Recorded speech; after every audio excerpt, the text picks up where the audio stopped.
My mom's message hit my phone like a punch. We changed all the locks. You don't have a home anymore. Let's see how brave you are now, haha. No warning, no conversation. Just exile in a single text. And 2 days later, their lawyer emailed. We have a problem. Call immediately. That's when I realized my family hadn't just shut me out. They were terrified of what I knew. I'm Arden Vale, and I'm finally ready to tell this story the way it really happened. Before I begin, I want to know you're here with me. Just say hi or tell me where you're watching from. Sometimes knowing someone is listening makes the hardest memories a little lighter to carry. Thank you. And now, let me tell you everything. And if my story already makes your heart ache, a little hit subscribe so you don't miss the chapters that follow. No one should face their family's betrayal alone. My mom's text hit my phone a little before midnight on a rainy night in Charlotte. We changed all the locks.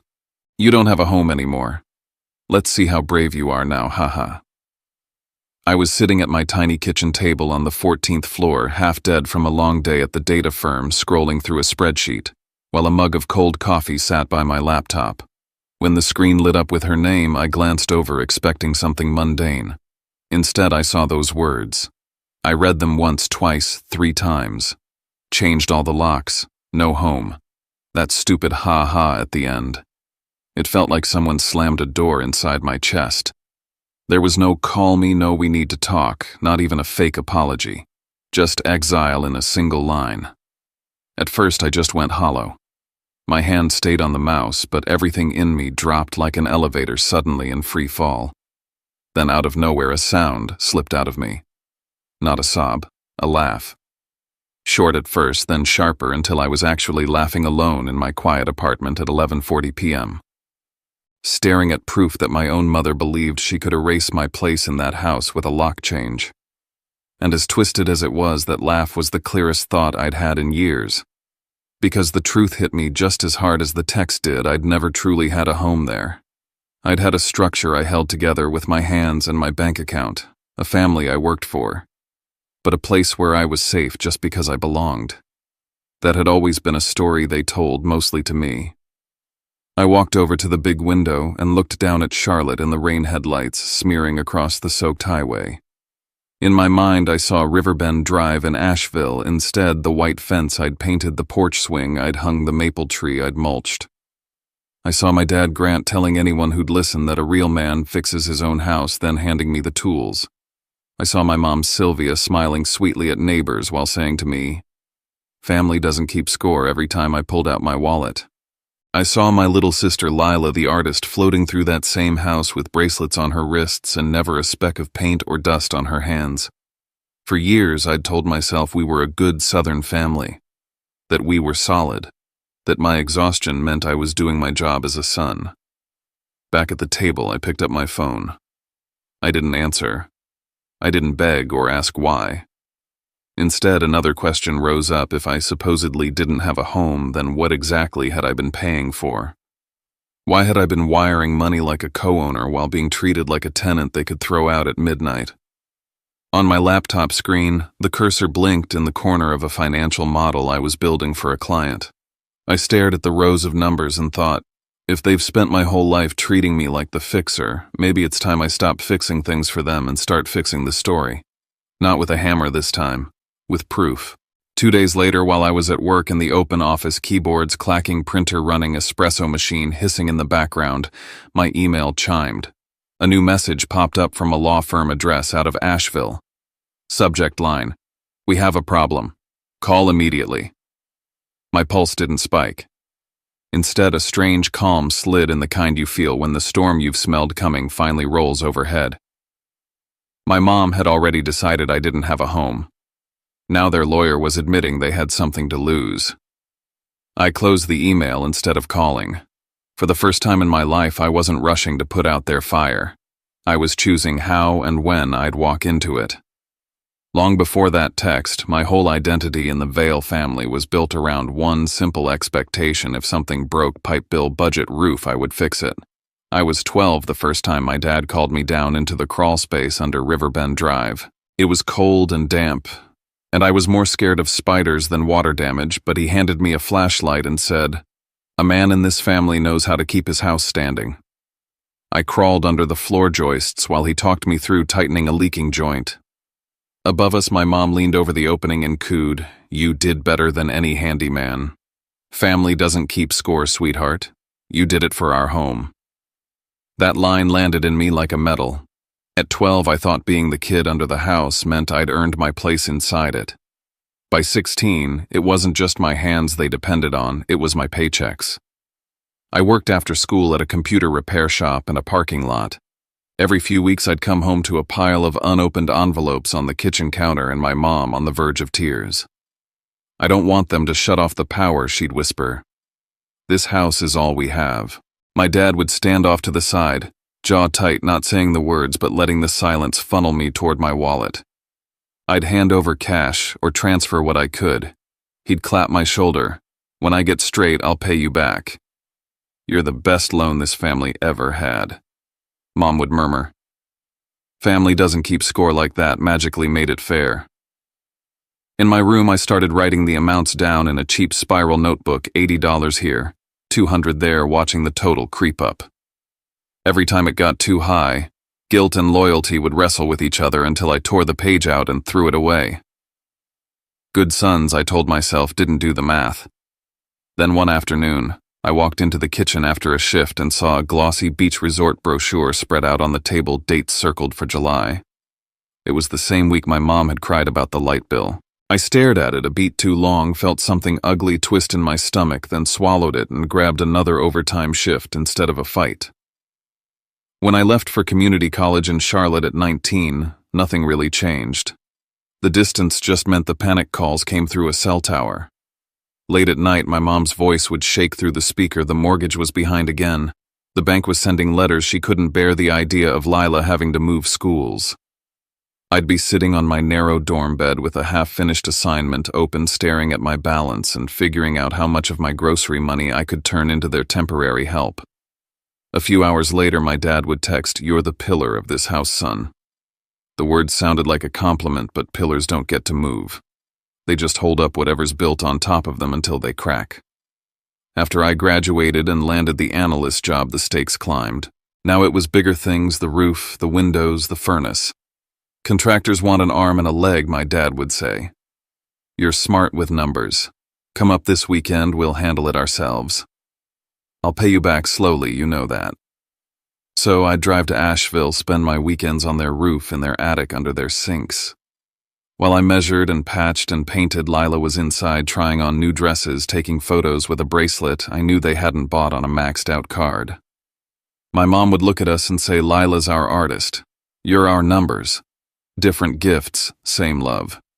It sounded balanced, but it never felt that way on Sunday nights when I drove back to Charlotte sore and broke.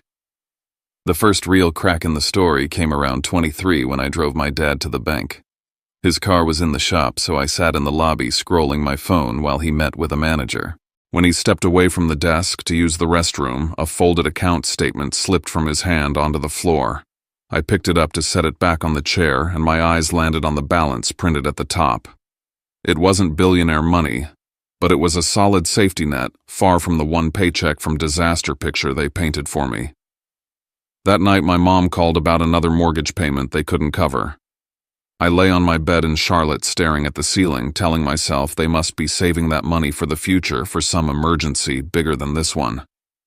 Looking back, the signs were all there: the beach brochure, the savings account, the gifts for Lila purchased during the same months I was wiring money, with just this once in the memo line. But the story I'd been fed since I was 12, real men fix things. Family doesn't keep score, was stronger than the numbers in front of me. So I kept crawling under the metaphorical house, tightening bolts and patching leaks, convincing myself that being the fixer made me valuable. It took one late-night text and a lawyer's email to finally force me to ask the question I'd been dodging for over a decade: if my worth to them was only in what I could repair and pay for what happened the moment I stopped doing both. About a year before the night, my mother told me I no longer had a home. I drove back to Asheville with a thick envelope of cash in my jacket pocket, convinced I was doing the right thing. The rain had followed me all the way from Charlotte, streaking the windshield in long silver lines. I was exhausted, but determined, the way I always was when I showed up as the responsible son. When I let myself into Riverbend Drive, the house smelled like leftover dinner, and I could hear dishes clinking in the sink. I called out that I was home expecting the usual warm greeting, but the only answer was the low hum of the TV in the living room. Then I heard my name.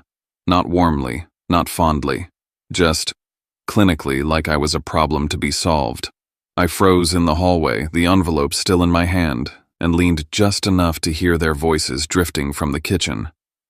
My mother's voice was sharp, stripped of the sweetness she used whenever she needed something.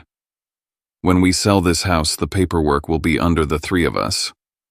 Arden helped because he's kind, not because he has any claim. My father let out a dismissive laugh. He's not smart enough to think about ownership. He only knows how to send money. The envelope felt heavier immediately. Something in me went cold and still. It was the first time I heard the truth without the sugarcoating. All my years crawling under the house, fixing their messes, wiring money, driving back and forth. They were just conveniences to them, acts of service they'd never seen as investment. In their minds, I wasn't a co-owner. I wasn't even a stakeholder. I was free labor with a bank account. Lila's voice broke through softer, almost scared. But Arden paid for a lot. He thinks this is his home too. She sounded more like a child trying to stop a storm than someone standing up for me. My mother shut her down fast. Don't be naive. He gives, we receive. A gift isn't something you claim back. My father added, if he ever asks for anything in return, I'll tell him straight I don't owe him a cent. It was strange how steady their voices were, how casually they dismantled everything I thought family meant. Standing in that hallway, I realized for the first time that I could disappear from the house tomorrow and nothing would change for them except their list of unpaid bills. I took the envelope back upstairs to the room I had painted myself at 17, the same room where I'd changed outlets, patched drywall, repaired the window latch. Looking at my reflection in the mirror, I saw someone who had mistaken being useful for being loved. Someone who had confused effort with belonging. I murmured under my breath, I'm the handyman, the ATM, the insurance policy, but not the son. I sat at the desk and opened my laptop, pulling up old emails and transfer receipts. My fingers hovered over the touchpad, not ready to see the truth lined up in black and white, not yet. Back then, I still called it sacrifice, not evidence. Months later, everything snapped into place. I drove back to Asheville again, tired and stretched thin from work. When I walked up to the front door, the key turned and hit metal. The lock had been changed. No warning, no explanation. I tried the back door, the garage door code, even the side entrance. Nothing.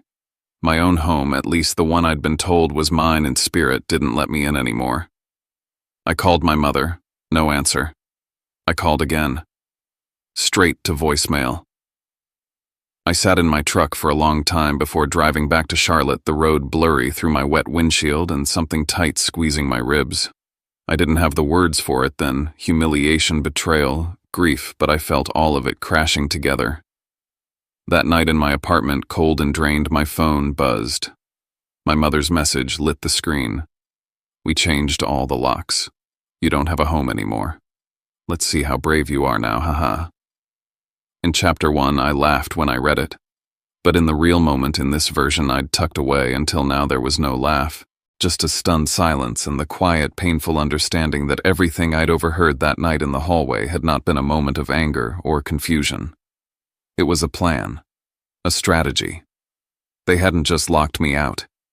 They'd locked me out after deciding I had no right to anything I'd built, repaired, or paid for. And that realization did something to me. Something permanent. I wasn't going to fix anything for them anymore. I was going to fix the story. A few days after the lock change message, when the fog in my chest finally cleared, I sat at my kitchen table in Charlotte and opened a new folder on my laptop. I named it Vale House Unearthed, and the moment the title appeared on the screen, something inside me clicked. I wasn't collecting memories anymore. I was collecting proof. I opened Excel and created 3 sheets: mortgage assistance repairs and labor emergency funds. My hands shook a little as I typed the first dollar amounts, but each entry steadied me. It was strange how much I'd forgotten until I saw the numbers stacking up. Strange how quickly the story began to take shape when I gave myself permission to look at it honestly. I dug through old emails, messages, bank notifications. My mother's texts, "Help us this month, we'll pay you back." My father's emails, "Cover this repair until we get back on our feet." Lines I'd believed without hesitation now felt like contracts they never intended to honor. Then I found the message my mother accidentally sent Lila. "Don't tell him we still have savings. Let him help first." I had to sit back in my chair, breathe slowly, and read it again. It wasn't confusion. It wasn't miscommunication. It was strategy. I went to Wells Fargo and printed 10 years of statements. The teller gave me a strange look when the printer kept spitting out page after page, but I kept going, marking every transfer with notes like mortgage repairs, holiday bill. They said electricity would be cut. As I highlighted, dates patterns began to emerge. The times they cried broke often matched the times they went on trips. Weeks they said money was tight matched weeks they'd bought new furniture or gifts. I wasn't supporting struggling parents. I was subsidizing a lifestyle. One afternoon after work, I drove to Asheville and stood outside the house with my phone documenting everything I'd repaired: new shingles I'd installed, the wooden porch steps I'd rebuilt, the drain pipe I'd replaced. Through the living room window, I saw Lila, her face pale when she recognized me, but she didn't open the door. I walked to the garage instead and checked the camera I'd installed years ago. It still uploaded footage to my cloud. When I got back to Charlotte and opened the video there, he was my father moving documents from one safe to another the same week I'd heard them talking about selling the house behind my back. Then came the part that tightened everything in my chest. In the corner of the video frame, I could see a thick envelope of cash he tucked into the new safe. The same week my mother had called crying that they couldn't keep up with bills. The same week I'd wired money from my paycheck. I closed my laptop, slowly leaned back in my chair, and said out loud into the empty room, "They weren't broke. They just knew I wouldn't ask questions." It hit me finally, and clearly they hadn't locked me out because they were angry. They'd locked me out because I was a liability to the plan. I was someone who knew too much, paid too much, fixed too much. Someone whose contributions were large enough to matter legally if I ever chose to see them that way. So I kept going. I organized files, backed everything up twice, printed documents, labeled them, sorted receipts into neat stacks. It didn't feel like revenge. It felt like waking up. It felt like taking the blindfold off after years of pretending the darkness was natural. And when I looked at the box of evidence I'd gathered, heavy and full and undeniable, I felt something shift inside me. I wasn't the family fixer anymore. I wasn't the kid crawling under the house or wiring money out of guilt. I was a man preparing to defend what was his, finally seeing his family for who they were, not enemies, but people I needed protection from. The next morning I called a lawyer. Not to start a war, just to understand the battlefield. Because for the first time in my life, I wasn't walking into a problem with a toolkit. I was walking in with the truth.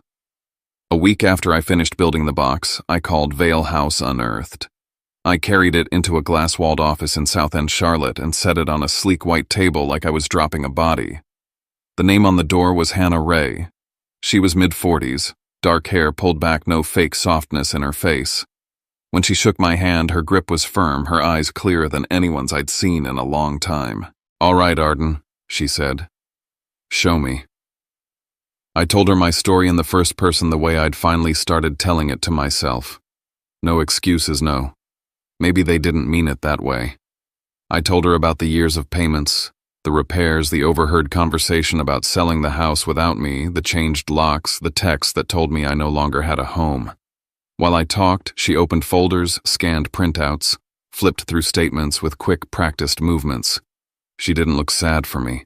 She looked like she was solving a problem. It was the first time I felt like my pain might actually be good for something. When I finished, she sat back and tapped a page with her pen. First thing she said, "Your name not being on the deed is not the end of the story. We don't go after the title. We go after equity." I frowned. But I never signed anything. I never even asked. She shook her head. "You don't have to.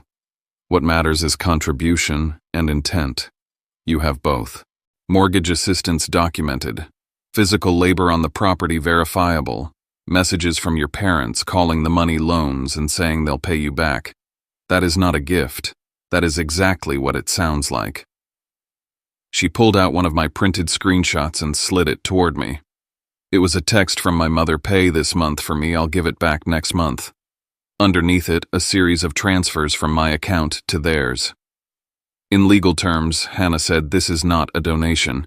It is a loan tied to a specific asset, especially since the payments kept the house from defaulting. Judges understand that. Juries understand that. I stared at the page, seeing the same words I'd seen 100 times before, and for the first time they didn't sound like duty. They sounded like leverage. Then she picked up a printout of the lock change message. "And this," she said quietly, "is better than you think." I almost laughed. "They locked me out of the house." "How is that good?" She read it aloud. "We changed all the locks. You don't have a home anymore. Let's see how brave you are now." She looked up at me. "Do you hear it? They are acknowledging that before this, you did have a home there. You don't say any more to someone who never had a claim. This shows they knew you saw yourself as part of that household, and they acted to cut you off. Judges call that intent." The sentence that had gutted me now lay flat on the table, more like a weapon pointed in their direction than in mine. I showed her the photos of the house, the repairs I'd done, the screenshots of travel reservations that lined up neatly with my emergency transfers. Then I pulled up the still from the garage camera, my father shifting paperwork into a new safe, the envelope of cash tucked carefully away. Hannah didn't flinch. "They told you they were broke when they had savings. They took your money under false pretenses while shielding their own. That is concealment. It will not play well in front of a mediator. It will play even worse in front of a judge." By the time she finished going through everything, the room felt different. Less like a confession booth, and more like a war room. She closed the last folder, folded her hands, and said, "You have a strong case. I won't promise outcomes, but I will tell you this. They have left a long, messy trail behind them, and they're not nearly as careful as they think." My instinct was to say, "Are you sure? Maybe I'm overreacting. Maybe they were just stressed." The words rose automatically and died halfway up my throat. I swallowed them. "What do we do?" I asked instead. Hannah smiled, but it was a hard, professional smile. "We open a file. We prepare a claim for your share of the equity in that house." And then she said, "We wait." People like this always push their luck. They will try to move without you. When they do, we'll be ready. Leaving her office, I felt both lighter and heavier. Lighter because someone finally saw what I'd been carrying. Heavier because now I understood exactly how deep it went. I walked across the street to a small diner, slid into a booth, and spread her notes on the table next to a plate of fries I barely touched. The question that had been stalking me for weeks finally settled in front of me. What have they seen when they looked at me all these years? Not a son. Not really. More like a resource, a tool, a safety net in human form. Back in my apartment that night, I sat on the edge of my bed and pulled up my mother's lock-change text one more time. I stared at it not as a wound now, but as evidence. As a sentence they had written and signed with their own names. For the first time, I didn't feel the urge to reply or explain. I just let it sit there, part of a record that no one could erase. 3 weeks after that first meeting with Hannah, I was at my desk at the office in Charlotte when another email slipped into my life and changed everything again. It wasn't from my mother or from a law firm this time. It was from a real estate alert I'd set up years ago, back when I was still dreaming about maybe buying a little place of my own one day. Subject line: New listing, 143 Riverbend Drive, Asheville, NC. For a second, I thought it had to be a mistake. Then I clicked. The screen filled with glossy photos of the Vale House. There was the roof I had patched, the porch I had sanded, and painted the kitchen I had helped redo, now shot wide-angle with perfect lighting. It was on the market for more than I'd ever imagined it could sell for. My name was nowhere in the description, of course. Just charming family home, lovingly maintained. I stared at those words and felt my jaw tighten. I downloaded one of the photos and checked its details. The metadata showed it had been taken 5 days after I sat in Hannah's office and opened my case. 5 days after we talked about equity and intent and waiting for my parents to make a move. That same week, the garage camera footage captured my father shifting documents and cash into a new safe. It didn't take a genius to connect those dots. They hadn't just decided to sell. They'd decided to sell fast and without telling me, hoping to cash out before anything I did could matter. I forwarded the listing to Hannah with a short message. You were right. She called within minutes. I put my phone to my ear and stared at the photos on my monitor while she spoke. This is exactly what I expected, she said. They are trying to liquidate an asset they know you have a claim to without including you. That strengthens your position. We can move for an order to stop the sale until your share is resolved. As we talked, I couldn't take my eyes off one picture of the front porch. The caption said, "Perfect spot for morning coffee." I remembered the Saturday I'd replaced those boards with my own hands while my parents went out to brunch. I had gone home with aching shoulders and dried paint on my arms. Now that same porch was a selling point in a listing designed to cut me out. That evening, as if the universe wanted to underline the point, my phone rang again. This time it was Lila. Her voice shook before she even said my name. "Arden," she whispered, "they're hiding this from you. I can't stand it anymore." I leaned against my kitchen counter, closed my eyes, and listened. She told me my mother had said if we sell quickly, Arden won't have time to do anything about it. She told me they were moving money out of joint accounts and into separate ones, trying to tuck it away before anyone could freeze it. "I know I haven't done enough," she said, crying softly, "but you deserve to know." I thanked her. Not dramatically, not with some big speech, just a simple, steady thank you, because the last piece I needed had finally dropped into place, direct proof that this wasn't an accident or misunderstanding. It was a calculated move to erase me from something I had helped build from the ground up. The next morning, I met Hannah again, this time with the listing printed out and Lila's statements written down word for word. We filed the paperwork to block the sale and formally asserted my claim to half of the equity in the property. As I signed my name on the documents, I felt that old, trained instinct stir, the one that told me to worry about how my parents would feel about whether I was being too harsh. I let it rise and fall without obeying it. If they wanted to see how brave I was locking me out of the only home I'd ever known, then fine. I would show them. Not by crawling under their house or wiring another emergency payment, but by standing up in the one arena they never thought I'd step into. Not with tools or patchwork, but with dates, numbers, statements, and the law. For the first time, I wasn't reacting to their chaos. I was the one setting the terms. And somewhere in Asheville, while they packed their dreams of an easy payout into moving boxes, they had no idea yet that the real door had already closed on the version of me who would have let them get away with it. The morning of the mediation in Asheville was cold enough that my breath fogged as I walked into the downtown office building.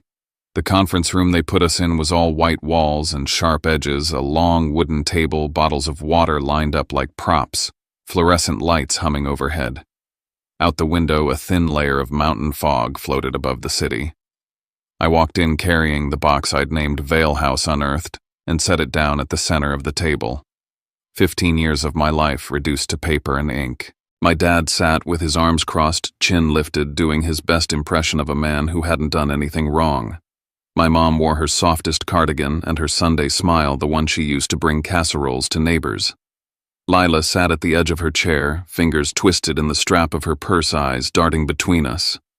At the far end of the table, the mediator cleared his throat and introduced everyone, but the air was already thick. We all knew why we were there. My mom went first, like I knew she would. "Arden," she said, voice trembling. "Just enough you didn't have to make this such a big deal. We're family. We could have talked." I looked straight at her. "You changed the locks and texted me that I didn't have a home anymore," I said. Talking didn't seem like the plan. The room went quiet. The mediator glanced at my parents', eyes narrowing a little, then nodded for the lawyers to begin.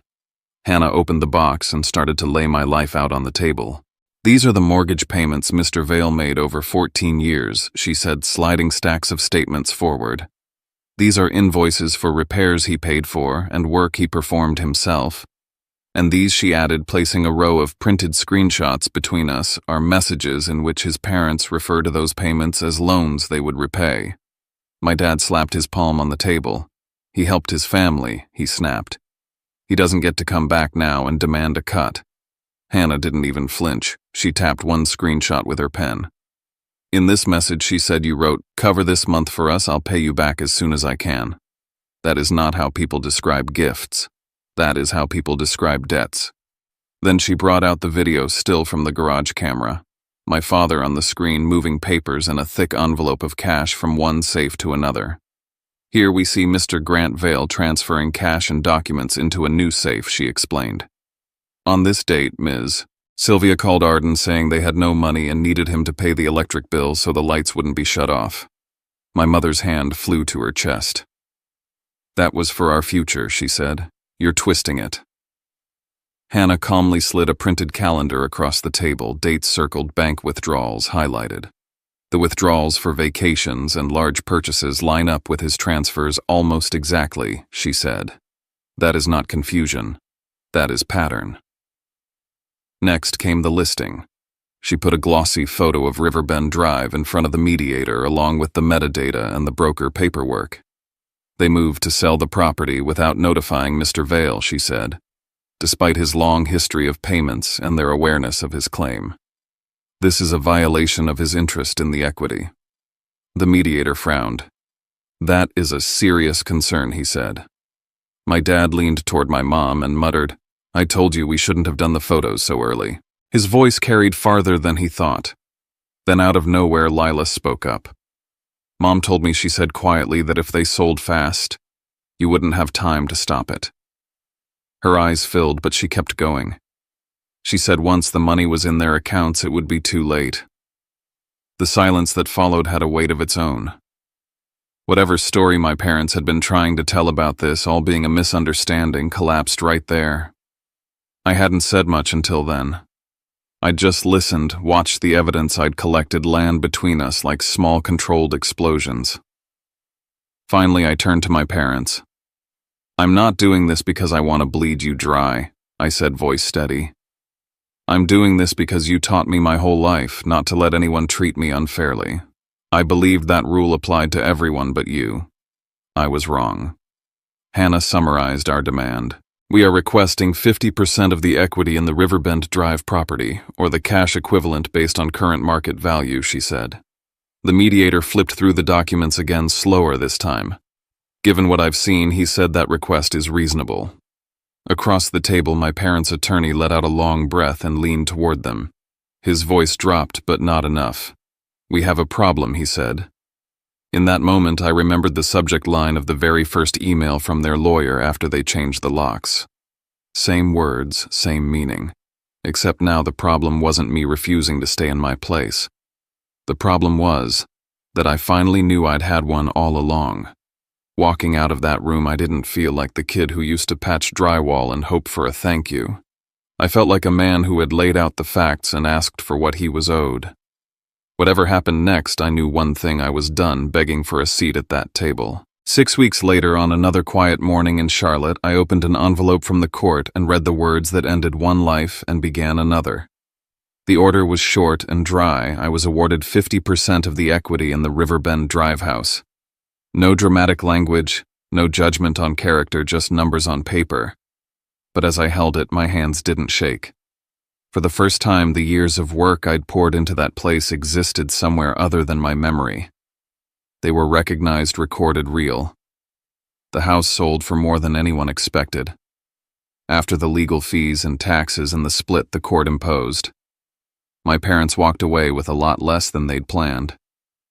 I heard from an old neighbor that my mom didn't stand on the porch to wave at anyone anymore, that my dad had gone quieter, that people whispered about what happened with Arden when they thought no one was listening. I didn't gloat. I didn't call. Their consequences were theirs to live with away from me.